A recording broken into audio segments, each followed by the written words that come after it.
दोस्तों आपका स्क्रीन में एक क्वेश्चन है और ये क्वेश्चन डीपीएस में 4 मार्क्स के लिए पूछा गया है।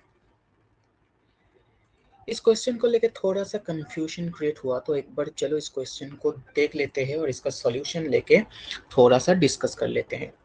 इस क्वेश्चन क्या मांग रहा है? इस क्वेश्चन सिंपली जर्नल एंट्रीज मांग रहा है। तो ये क्वेश्चन की मेन सॉल्यूशन में मेरे को कुछ जर्नल एंट्रीज बताना है। हाँ, जर्नल को करने के लिए कुछ वर्किंग नोट भी करना है, बट क्वेश्चन की मेन रिक्वायरमेंट क्या है? जर्नल एंट्रीज है। अब चलो क्वेश्चन को रीड करते हैं। क्वेश्चन बोल रहा है, on 1st April 2021 balance in provision for bad date was 6000। Provision for bad account का ओपनिंग बैलेंस इज 6000।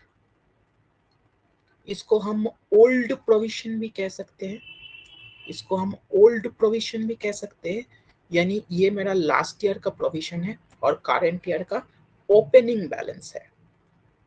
अब ओपनिंग बैलेंस का कोई जर्नल नहीं होता ना, तो ये जो लाइन बोला है ना, इसका तो कोई जर्नल नहीं होगा। 6000 का कोई जर्नल तो होगा नहीं। क्वेश्चन को आगे रीड करते हैं। Bad date written off during the year 21-22 amounted to rupees 3000। Bad debt तुमने राइट ऑफ कितना किया? 3000 का। तो यहाँ पे हम एक जर्नल लिख सकते हैं, बैड डेट का जर्नल।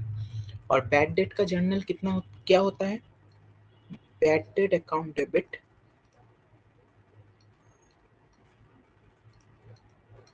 टू डेटर अकाउंट, क्योंकि बैड डेट होने से डेटर रिड्यूस हो जाता है। सो द एंट्री इज, हम सबको पता है ये एंट्री बहुत आसान है, bad debt account debit to debtor account. अच्छा, अब क्वेश्चन बोल रहा है ऑन 31st March 2022 यानी क्लोजिंग डेट पर सन्ड्री डेटर्स वेयर 82,000, यानी क्लोजिंग डेटर 82,000 है। क्लोजिंग डेटर बोल दिया है, क्लोजिंग डेट पे डेटर बोल रहा है 82,000 है। ऑफ विच यानी 82,000 में से a debt of rupees 2000 was irrecoverable। Oh my God, 82,000 में 2000 तो और भी बैड डेट है, तो बचा कितना? 80,000। तो यहाँ पे एक फर्दर बैड डेट है 2000, तो फिर से मुझे 2000 की बैड डेट का एंट्री करना पड़ेगा। एक बात याद रखना, ये जो 82,000 बोला है ना, ये 82,000 में ये 3000 ऑलरेडी डिडक्टेड है, क्योंकि बोला है bad debt written off during the year, यानी ये ऑलरेडी तुमने राइट ऑफ कर दिया। लेकिन 82,000 में ये 2000 तुमने अभी तक रिड्यूस नहीं किया, इट इंक्लूड्स 2000, यानी डेटर जो 82,000 दिया ना, उसमें 3000 का बैड डेट एडजस्टेड है, उसका कुछ नहीं करना पड़ेगा। बाकी 2000 का बैड डेट तुमको लेस करना पड़ेगा, तो तुम्हारा फाइनल डेटर कितना है? 80,000। ये मत बोलना कि फाइनल डेटर 82 माइनस 3 माइनस 2 है ना, final debtor is 82 minus 2, 3 already 82 के अंदर एडजस्टेड है। एनीवे मुझे ये 2000 की जर्नल एंट्री पास करना है, तो हम लिख देंगे, फिर से वही एंट्री डालेंगे, bad debt account debit to debtor account 2000 2000। ये फर्दर बैड डेट का एंट्री मैंने डाल दिया। अब एक बात याद रखना, तुम लोगों को बैड डेट का अकाउंटिंग नहीं है, यानी प्रोविजन फॉर बैड डेट का अकाउंटिंग डिटेल में नहीं है, सिर्फ फाइनल अकाउंट्स में हम लोग इसका एडजस्टमेंट सीखते हैं, प्रॉपर इसका अकाउंटिंग नहीं है। प्रोविजन और रिजर्व बोल के एक चैप्टर है, वो भी थियोरिटिकल है, उसका प्रैक्टिकल पार्ट अभी कराया नहीं जाता। तो एक बात याद रखना, जब प्रोविजन फॉर बैड डेट का कुछ ओपनिंग बैलेंस होता है तब बैड डेट को हम provision for bad debt account में ट्रांसफर कर देते हैं। मैंने क्या कहा? मैंने कहा जब पीडीडी का कुछ ओपनिंग बैलेंस एग्जिस्ट करता है तब बैड डेट को पीडीडी अकाउंट में ट्रांसफर कर दो। तो इस साल कितना बैड डेट हुआ? 3000 और 2000 5000। तो ये बैड डेट को हम ट्रांसफर कर देंगे provision for bad debt account में। जर्नल क्या होगा? बैड डेट डेबिट किया, अब उसको ट्रांसफर करने के लिए क्रेडिट करेंगे, तो क्रेडिट में लिखेंगे टू बैड डेट।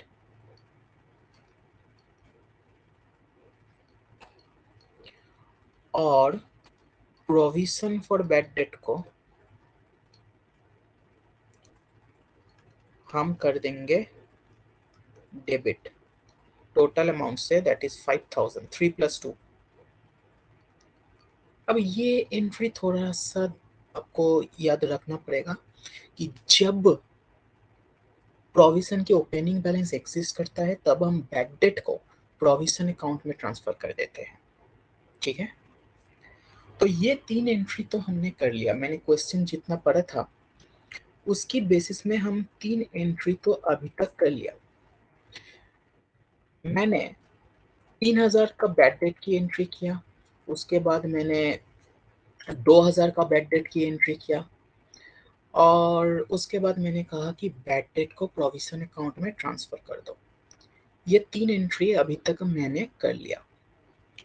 अब मुझे क्वेश्चन बोल रहा है प्रोविजन फॉर बैड डेट 5% और provision for discount on debtors 2%। अच्छा, अब प्रोविजन फॉर बैड डेट कितना रिक्वायर्ड है? 5%। और प्रोविजन फॉर डिस्काउंट कितना रिक्वायर्ड है? 2%। तो हम अभी कुछ वर्किंग नोट करेंगे और उसके बाद हम जर्नल में वापस आएंगे। हम थोड़ा सा, 2 जर्नल मेरे को चाहिए, मैं थोड़ा सा स्पेस छोड़ देता हूँ जर्नल नंबर 4 और 5 के लिए, और अभी हम कुछ वर्किंग नोट करने जा रहे हैं, ध्यान से देखना।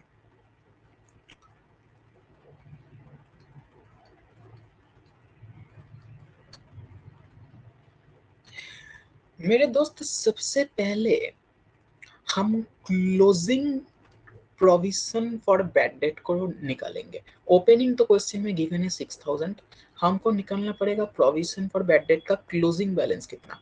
ओपनिंग बैलेंस है 6000, अब क्लोजिंग बैलेंस कितना यानी न्यू पीडीडी कितना, वो निकालना पड़ेगा। तो उसके लिए क्या करेंगे? हम सबसे पहले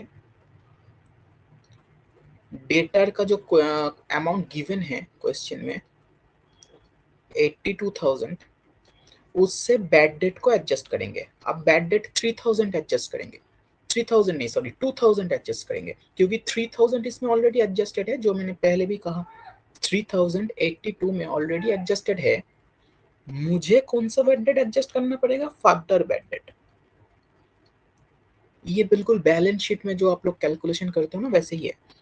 तो फर्दर बैड डेट 2000 मैंने यहाँ पे एडजस्ट कर दिया। तो फाइनल डेटर कितना आया? 80,000। अब मेरे को प्रोविजन फॉर बैड डेट निकालना पड़ेगा। अब मेरे को प्रोविजन फॉर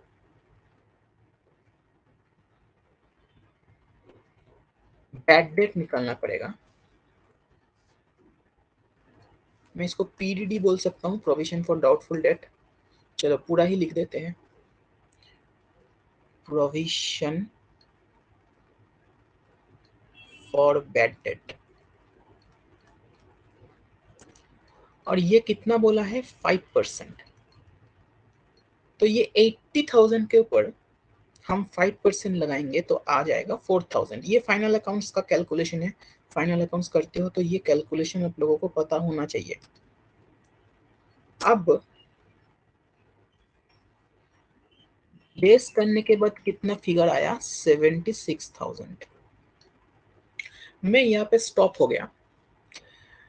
मैं कहा कि यार 80,000 के ऊपर 5% लगाओ, 4,000 आ रहा है, और 4,000 के लेस करने के बाद 76,000 आ रहा है। मैं यहाँ पे थोड़ा सा पॉज ले रहा हूँ। मुझे बताओ ये 4,000 क्या है? तो मैंने कहा ये क्लोजिंग बैलेंस है प्रोविजन फॉर बैड डेट का, यानी ये न्यू पीडीडी है। ये क्या है? ये न्यू पीडीडी है। ये क्या है? ये न्यू पीडीडी है। अच्छा, अब सवाल ये है कि जर्नल एंट्री क्या होगा? मेरे दोस्त, ये 4,000 जो है ना, ये क्लोजिंग बैलेंस है पीडीडी अकाउंट का। याद रखना, ओपनिंग बैलेंस और क्लोजिंग बैलेंस का कभी कोई जर्नल नहीं होता। तो ओपनिंग बैलेंस जो क्वेश्चन में 6,000 बोला, ना तो उसका कुछ जर्नल होगा, ना तो क्लोजिंग बैलेंस 4,000 उसका कुछ जर्नल होगा। तो जर्नल क्या होगा? जर्नल क्या होगा, इसके लिए मुझे एक और वर्किंग नोट करना पड़ेगा। मैं वर्किंग नोट नंबर 1 बोल देता हूँ इसको, और सेकेंड वर्किंग नोट को हम वर्किंग नोट नंबर 2 बोलेंगे। वर्किंग नोट नंबर 1 में थोड़ा सा जाएगा छोड़ करके हम चला जाएंगे वर्किंग नोट नंबर 2 में। तो हम थोड़ा सा स्पेस छोड़ दिया, हम अब आ गया वर्किंग नोट नंबर 2 में। दोस्त मुझे बताओ, opening provision for bad date कितना था? Opening provision for bad date कितना था? 6,000। अच्छा, अब एक्चुअल में बैड डेट कितना हुआ? एक्चुअल में बैड डेट कितना हुआ? बैड डेट हुआ 5,000। ये 6,000 तो ओपनिंग बैलेंस है ना, तो इसके साथ हम टोटल इस ईयर में जितना भी बैड डेट हुआ, यानी पहले 3 बाद में 2, पूरा बैड डेट को माइनस कर देंगे। माइनस करने के बाद ओपनिंग 6,000 था, उनमें से 5 माइनस हो गया, तो बचा कितना? 1,000। अब मुझे बताओ क्लोजिंग पीडीडी कितना है? Closing PDD is closing provision for doubtful date is 4,000। Closing is 4,000। तो 1,000 का ओपनिंग में से बच रहा था, क्लोजिंग कितना है? 4,000। यानी मुझे प्रोविजन क्रिएट कितना करना पड़ेगा? 3,000 का। कैसे पता चला? 1,000 ओपनिंग में बच रहा है और मुझे क्लोजिंग में कितना चाहिए? 4,000। इसका मतलब 1 से 4 में जाने के लिए मुझे और भी 3 चाहिए। ये 3,000 का प्रोविजन और भी क्रिएट करना है। तो प्रोविजन क्रिएट कितना करना चाहिए? 3,000। और अब ये 3,000, इसका हम जर्नल एंट्री पास करेंगे, क्योंकि 3,000 का प्रोविजन क्रिएट करना चाहिए। तो 3,000 का प्रोविजन क्रिएट कैसे करेंगे? उसके लिए हमको जर्नल एंट्री चाहिए, क्योंकि अकाउंट्स में कुछ भी अमाउंट क्रिएट करते हैं या कुछ भी अमाउंट डिलीट करते हैं तो उसके लिए जर्नल एंट्री के थ्रू करते हैं ना। तो अब हमारा कितना प्रोविजन क्रिएट करना चाहिए? 3,000। तो इसका जर्नल क्या होगा? Profit and loss account debit to provision for bad debt account. Provision for bad debt का क्लोजिंग बैलेंस होता है, सॉरी क्रेडिट बैलेंस होता है। तो उसको क्रिएट करने के लिए तुमको क्रेडिट करना पड़ेगा, क्योंकि क्रेडिट को क्रेडिट से इंक्रीज किया जाता है। तो मैंने प्रोविजन फॉर बैड डेट को क्रेडिट किया और पीएल को डेबिट कर देंगे।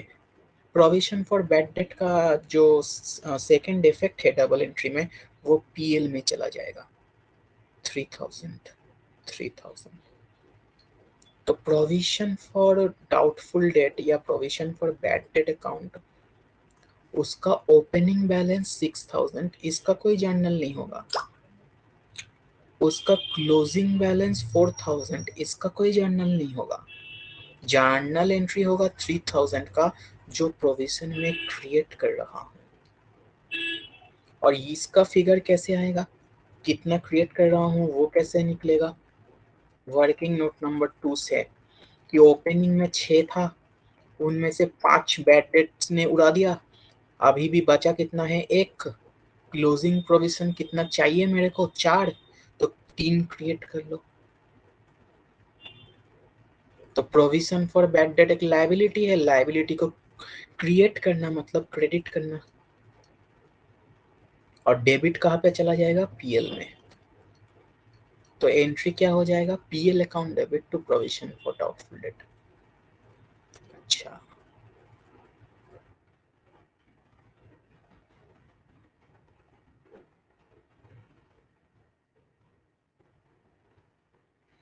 अब क्वेश्चन में और एक मुद्दा है, provision for discount at the rate of 2%। Thank God ये डिस्काउंट का कोई ओपनिंग बैलेंस नहीं है। इस डिस्काउंट का कोई ओपनिंग बैलेंस क्वेश्चन में नहीं है। अब प्रोविजन फॉर डिस्काउंट का कोई ओपनिंग बैलेंस नहीं है, तो इसको लेके ज्यादा झमेला करने का भी दरकार नहीं है। तो सबसे पहले आओ प्रोविजन का अमाउंट कैलकुलेट करते हैं कि प्रोविजन का कुछ ओपनिंग बैलेंस तो है नहीं, क्लोजिंग बैलेंस कैलकुलेट करते हैं कितना आ रहा है। तो वर्किंग नोट नंबर 1 में वापस चले जाएंगे हम लोग। वर्किंग नोट नंबर 1 में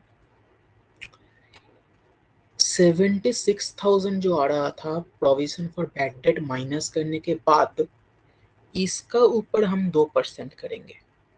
इसका ऊपर हम 2% करेंगे, यानी प्रोविजन फॉर डिस्काउंट 76,000 का ऊपर 2% करेंगे। 76% का ऊपर 2% मीन्स 1520। 1520, ठीक है। और 76,000 माइनस 1520 करके कितना आ रहा है ये मुझे अभी चाहिए नहीं, मुझे ये फिगर चाहिए था 1520। अब प्रोविजन फॉर डिस्काउंट का कोई ओपनिंग बैलेंस तो नहीं है, तो इसको लेके कोई झमेला भी नहीं है। जितना क्लोजिंग बैलेंस है उतना ही पीएल में डाल दो। जब ओपनिंग बैलेंस होता है ना, जैसे कि provision for bad debt account का ओपनिंग बैलेंस था, तो मैंने थोड़ा सा अलग से कैलकुलेशन लगाया था कि ओपनिंग बैलेंस में से बैड डेट कितना रिड्यूस हो गया। वर्किंग नोट नंबर 2 में मैंने किया था, ओपनिंग बैलेंस 6000 था, वहां से बैड डेट रिड्यूस किया, रिमेनिंग प्रोविजन निकाला, फिर क्लोजिंग प्रोविजन को एडजस्ट करके कितना प्रोविजन क्रिएट हो रहा है, इतना कुछ झमेला किया। क्यों इतना झमेला किया? क्योंकि ओपनिंग प्रोविजन एग्जिस्ट कर रहा था। बट प्रोविजन फॉर डिस्काउंट में कुछ ओपनिंग अमाउंट नहीं है ना, तो इतना झमेला का दरकार नहीं है। जो ये 1520 है, यही हमारा क्लोजिंग प्रोविजन है, यही हमारा क्लोजिंग प्रोविजन है, और यही हमारा प्रोविजन टू बी क्रिएटेड है। यही हमारा क्लोजिंग प्रोविजन है और यही हमारा प्रोविजन टू बी क्रिएटेड है। यानी ओपनिंग प्रोविजन 0 है, क्लोजिंग प्रोविजन 1520 है। 0 से 1520 तक जाने के लिए 1520 ही क्रिएट करना पड़ेगा, तो जो मेरा क्लोजिंग है वही मेरा क्रिएट करना पड़ेगा। तो यहाँ पे कुछ झमेला नहीं है, ओपनिंग बैलेंस नहीं है तो झमेला नहीं है। सीधा हम 1520 का प्रोविजन को क्रिएट करेंगे, और प्रोविजन को क्रिएट करने का जर्नल एंट्री वही होता है जो हमने स्टेप नंबर 4 में किया, यानी पीएल अकाउंट को डेबिट करके हम प्रोविजन क्रिएट करेंगे। मेरा एंट्री हो जाएगा PL account to provision for discount.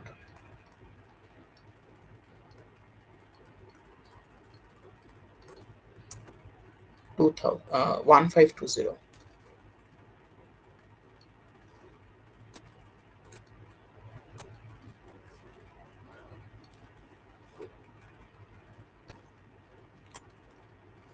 1520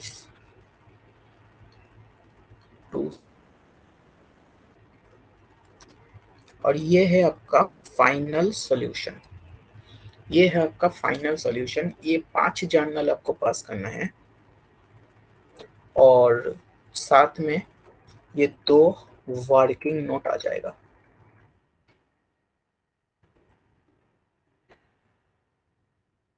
अब दोस्तों मैं मानता हूँ ये थोड़ा सा टफ क्वेश्चन है, क्योंकि प्रोविजन का आपको सिर्फ फाइनल अकाउंट्स में एडजस्टमेंट सिखाया जाता है और फाइनल अकाउंट्स में जो एडजस्टमेंट सिखाया जाता है उसमें हम लोग थोड़ा सा शॉर्टकट सीख लेते हैं।